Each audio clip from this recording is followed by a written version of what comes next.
السلام علیکم مرګور څنګه لخې امید لرم چې ټول بخیر.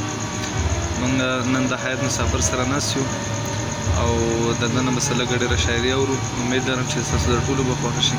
حیات مسافر صاحب ډېره مننه. ارشد اروره ټولو ملګرو ته سلامونه او په ډېره مینه دا یو کلام به خاص کر ارشد ته او تاسو ټولو مینوالو ته ډالۍ وي.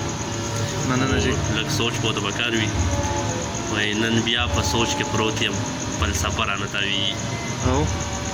نن بیا په سوچ کې پروت یم فلسفه رانه تاویږي او په خوب کې تکه سپینه لوپټه رانه تاویږي او په ښار کې د بې قدرو مې ژوندونو په تیارو کې ارشده جی په ښار کې د بې قدرو مې ژوندونو په تیارو کې او چې پرېوتم په خاورو کې ډیوه رانه تاویږي.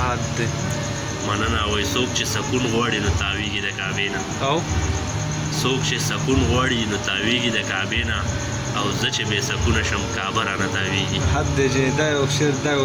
ډېر مننه ارشده. وایي څوک چې سکون غواړي نو تاویږي د کعبې نه او زه چې بې سکونه شم کعبه رانه تاویږي. او ویلمانه معتبره چې لاستا به کوم مقام وي ویلمانه معتبره چې لاستا به کوم مقام وي او هغې ویل زه ولاړه یم سجده رانه تاویږي. او ملا صاحبه وایه د دې خوب تعبیر به څه وي. ملا صاحبه وایه د دې خوب تعبیر به څه وي. زه پروت یم یوه سپینه فرشته رانه تاویږي. ملا صاحبه وایه د دې خوب تعبیر به څه وي او زه پروت یم یوه سپینه فرشته رانه تاویږي. او مېرمن د غریبۍ واخلم پردي وطن کې پروت یم. مېرمن د غریبۍ واخلم پردي وطن کې پروت یم او یادونه د وطن خواږه خواږه رانه تاویږي. او حیات مسافر وایي ستا غمونه کافران دي او راځي خالص په وخت کې د مانځه رانه تاویږي. مننه. په دې ډول یو بل کلام دی ټول مینوالو ته ډالۍ وایي تا پیدا کړو ته یې وینې لویه خدایه ستا بنده دی. تا پیدا کړو ته یې وینې لویه خدایه ستا بنده دی او ربه ستا نه شرم نه کړي ستا مخلوق نه شرمنده دی. او د نبي د امت خلق ولې قلب غیر الله شو. د نبي د امت خلق ولې قلب غیر الله شو. خدایه ستا په سا چلیږي د بوتانو ماننده دی.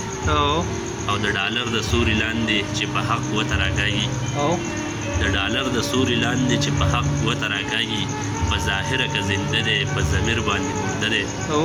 او تا مندر جوړ کړو صاحبه په خرچه د بیت المال نه. تا مندر جوړ کړو صاحبه په خرچه د بیت المال نه او ما غونډی جومات جوړ کړی په روپۍ چنده دی. او ادمزات یم معتبر یم څومره شان الله را کړی. وایي ادمزات یم معتبر یم څومره شان الله را کړی او په جنت کې آسماني مخلوق انسان ته په سجده دی. مننه. وایي څه نیمګړې دنیاګۍ ده څوک راځي او څوک ترې درومي.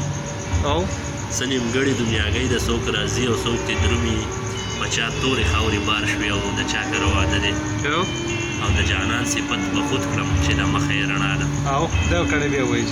وایي د جانان صفت به خود کړم چې د مخه یې رڼا ده. د یار حسن دومره ښکلی لکه لمر چې ځلېده دی. او دلته ټول چل ول چلیږي یوه خوله او دوه ژبې. مننه. وایي دلته ټول چل ول چلیږي یوه خوله او دوه ژبې. دنیا ټوله فریبجنه او حیات غریب ساده دی.